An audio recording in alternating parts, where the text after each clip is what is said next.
Welcome to the PVR institute. First ఫేజ్లో seat allotments 1,18,000 మందికి seat allotments జరిగాయి.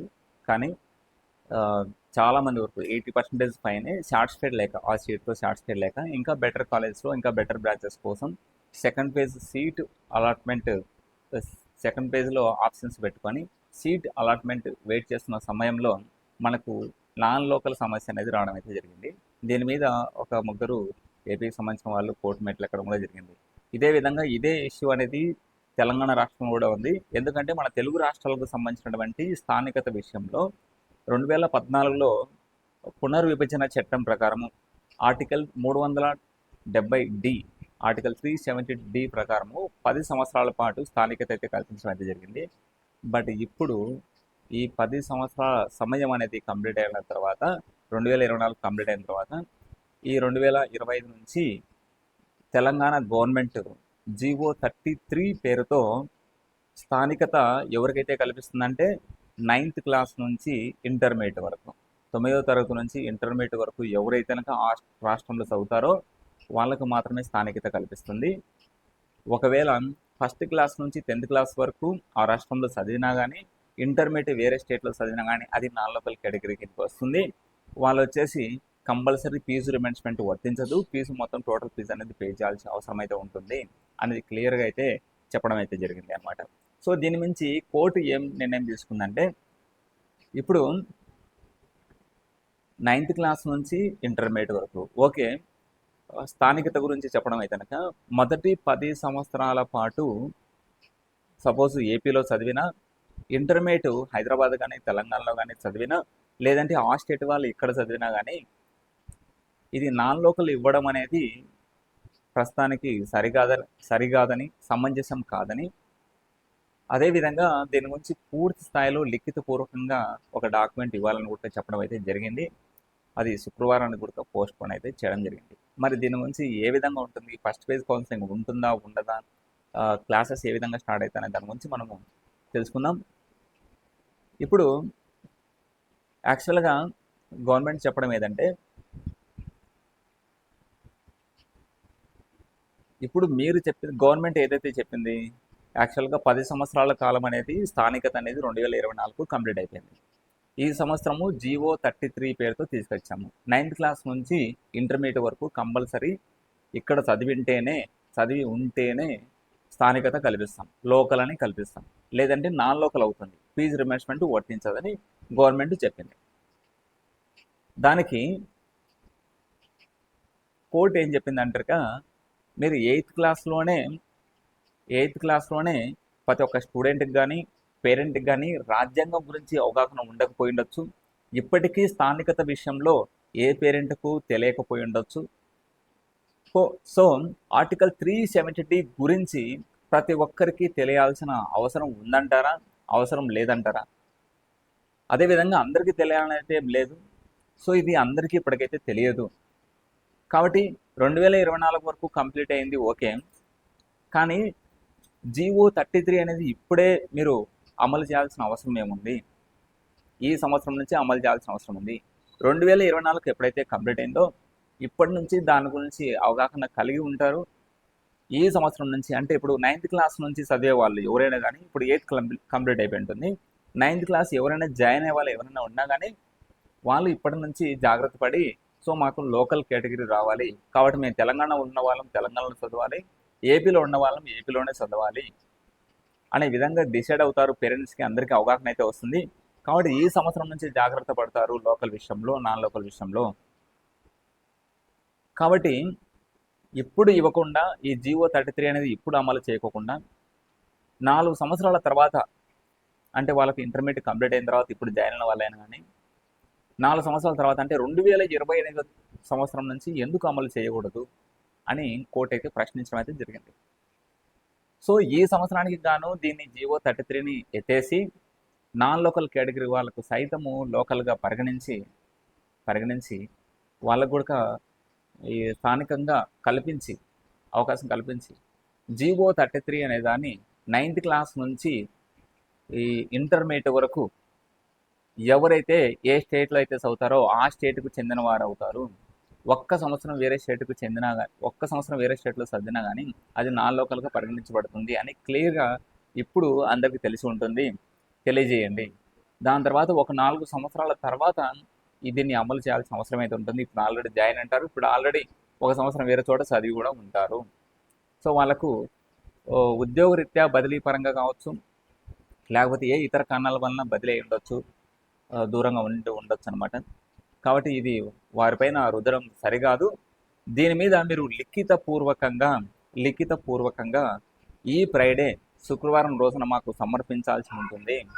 కాబట్టి ఆ శుక్రవారం రోజున మేము దాన్ని తీసుకొని దాన్ని పరిశీలించి ఇంకా తర్వాత ఇంకా 2 డేస్ హాలిడేస్ ఉంటుంది. సాటర్డే అండ్ సండే రోజు వచ్చేసి హాలిడేస్ ఉంటాయి. సో సండే వరకు హాలిడేస్ ఉంటుంది. సో తర్వాత ఎప్పుడు మండే కానీ ఆ తీర్పు అయితే వెలవడం అయితే జరుగుతుంది. అంటే నెక్స్ట్ వీక్ మండే అవ్వచ్చు, లేదంటే వెన్స్డే అవ్వచ్చు. సో మండేకి ఆల్మోస్ట్ అయితే కంప్లీట్ అయిపోతుంది. అక్కడ ఎక్కడైతే తెలంగాణలో ఇదే విధంగా తీర్పు వస్తుందో ఏపీలో కూడా అదే విధంగా నెక్స్ట్ కూడా వర్తిస్తుంది.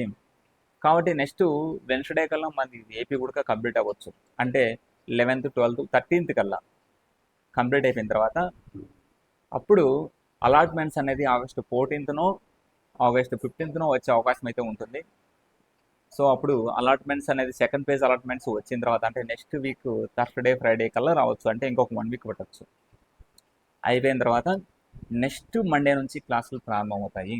సో చాలా కాలేజీలలో ఇంజనీరింగ్ కాలేజీలు కూడా చాలా ఇంజనీరింగ్ కాలేజీలు ఏపీలో కానీ తెలంగాణలో కానీ చెప్పడం ఏంటంటే క్లాసెస్ ఆగస్టు 15 తర్వాత ఉన్నాయి అని చెప్పడం జరిగింది కొన్ని కాలేజీలో.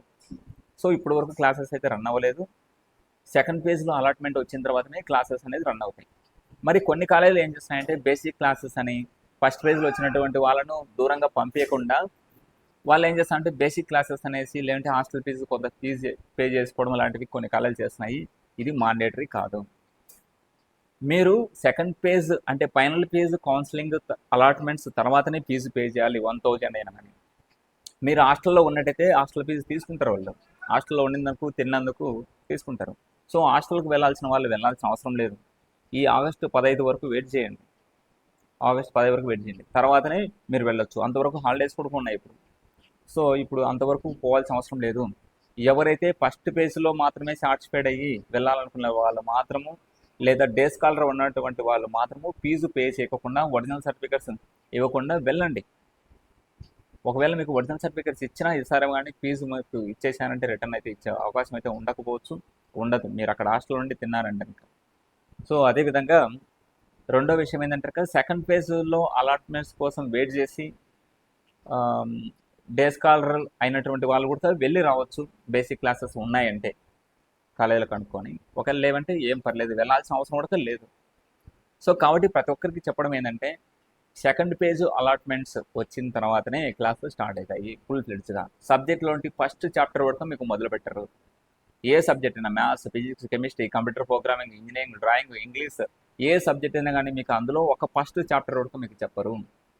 కొన్ని బేసిక్ క్లాసెస్ పూర్తి అవగాహన కోసం కొన్ని క్లాసెస్ ఏదైనా చెప్తారేమో కానీ అవి అవసరం అయితే లేదు ప్రజెంట్. సో ఆ క్లాసెస్ మన ఇన్స్టిట్యూట్ తరఫున కూడా మీకు యూట్యూబ్లో కూడా మీకు చెప్పడం కూడా జరుగుతాయి. కాబట్టి అవి కూడా వినొచ్చు. సో ఈ గ్యాప్లో వచ్చేసి మీరు ఆ బేసిక్ క్లాసెస్ కూడా మీరు ఆన్లైన్లో కూడా వినొచ్చు. మనకు టీవీఆర్ ఇన్స్టిట్యూట్ యాప్లో కూడా మీకు బేసిక్ క్లాసెస్ అనేది ఉన్నాయి, అవి కూడా వినొచ్చు. లేదంటే యూట్యూబ్ ద్వారా కూడా మేము అప్పుడప్పుడు కొన్ని అప్లోడ్ చేస్తుంటాం, అవి కూడా మీరు వింటూ ఉండొచ్చు. సో బీటెక్ సంబంధించినటువంటి సబ్జెక్ట్స్ ఏముంటాయి, వాటి అవగాహన గురించి కూడా మీకు పూర్తిగా మీకు చెప్పడం అయితే జరుగుతుంది. సో ఇవన్నీ మీరు ఒక 1 వీక్ అనేది ఓపికతో ఉండాల్సి ఉంటుంది. సో 1 వీక్ ఇంటి దగ్గర ఉండిన తర్వాత ఆగస్టు 15 తర్వాత మీకు నెక్స్ట్ వీక్ మండే రోజు వచ్చేసి మీకు క్లాసెస్ అనేది స్టార్ట్ అవుతాయి. ఈ వీక్ మండే కాదు, ఈ 11th కాదు, 18th నుంచి ఫుల్ ఫిల్డ్గా స్టార్ట్ అవుతాయి అనేది నమ్మకంతో ఉన్నాము. ఎందుకంటే కోర్టు కేసు అనేది నెక్స్ట్ వీక్లో అయితే కంప్లీట్ అయిపోతుంది, ఇబ్బంది అయితే ఉండదు. సో ఈ వీక్లో అయితే కంప్లీట్ అవ్వదు. అలాట్మెంట్స్ కూడా నెక్స్ట్ వీక్ వస్తాయి. సో వీటితో పాటు ఈ సమస్య అనేది దీనికి కూడా ఇవ్వడం జరుగుతుంది. ఇంకొక విషయం ఏంటంటే ఫస్ట్ ఫేజ్ కౌన్సిలింగ్ అనేది క్యాన్సిల్ అవుతుందా దీనికి సంబంధించి ఆల్మోస్ట్ క్యాన్సిల్ చేయరు. క్యాన్సిల్ చేసే అవకాశం అయితే లేదు. సో కాబట్టి ఫస్ట్ ఫేజ్ కౌన్సిలింగ్ అనేది క్యాన్సిల్ అయితే చేయరు. కాబట్టి అది నెగిటివ్ అవుతుంది. కాబట్టి దీన్నే నాన్ లోకల్ వాళ్ళకి ఫీజు రిమెంబర్స్మెంట్ కల్పించేసి ఏదో ఒకటి అడ్జస్ట్మెంట్ అయితే కనుక చేయడం అయితే జరుగుతుంది అనమాట. కాబట్టి సెకండ్ ఫేజ్లో ఆప్షన్స్ అనేది పెట్టుకోవచ్చు. ఇంకా ఆ, ఇంకా మళ్ళీ సెకండ్ ఫేజ్ కౌన్సిలింగ్ మళ్ళీ పొడిగిస్తారా అంటే కనుక మనకు అలాట్మెంట్ ఆర్డర్కి సంబంధించి ఇంకొక విషయం ఏంటంటే నాన్ లోకల్ వారికి ఏదైనా సర్టిఫికేట్స్ ఏదైనా అప్లోడ్ చేయమని కానీ ఇచ్చారంటే ఆప్షన్స్ కూడా చేంజ్ చేసుకోవడానికి కూడా ఒక రోజు టైం ఇచ్చి ఇవ్వచ్చు, లేకుంటే లేదు. ఇచ్చే అవకాశం అయితే ఉంటుంది. ఆప్షన్ చేంజ్ చేసుకోవడానికి ఓన్లీ 1 డే ఆర్ 2 days. మళ్ళీ తర్వాత అలాట్మెంట్స్ అనేది నెక్స్ట్ వీక్లో అనేది వచ్చిన తర్వాత రిపోర్టింగ్ టైం కూడా ఇంకొక 4 days ఇస్తారు, ఆగస్ట్ 15 తర్వాత. సో కాబట్టి ఇంకా ఒక 10 రోజులు క్లాసెస్కి అయితే టైం అయితే ఉంటుంది, ఇప్పుడే స్టార్ట్ అవ్వవు. ఇది వీటికి సంబంధించినటువంటి అప్డేట్ అనమాట. సో నెక్స్ట్ వీటికి సంబంధించి అప్డేట్స్ ఏది ఉన్నాయి కానీ మీకు తెలియజేద్దాము. అదేవిధంగా దీనికి స్కాలర్షిప్స్ అనేది అప్లై చేయడం అయితే జరుగుతుంది మన ఇక్కడ తరపునే. మీరు ఈ నెంబర్కి మీరు చేయవచ్చు. నెక్స్ట్ మీకు ఈ స్కాలర్షిప్స్ ఏమేమి ఉంటాయి అనేది క్లియర్గా చెప్పడం జరుగుతుంది. వాటితో పాటు బేసిక్ క్లాసులు కూడా చెప్పడం జరుగుతుంది బీటెక్ ఫస్ట్ ఇయర్ వారికి. Thank you.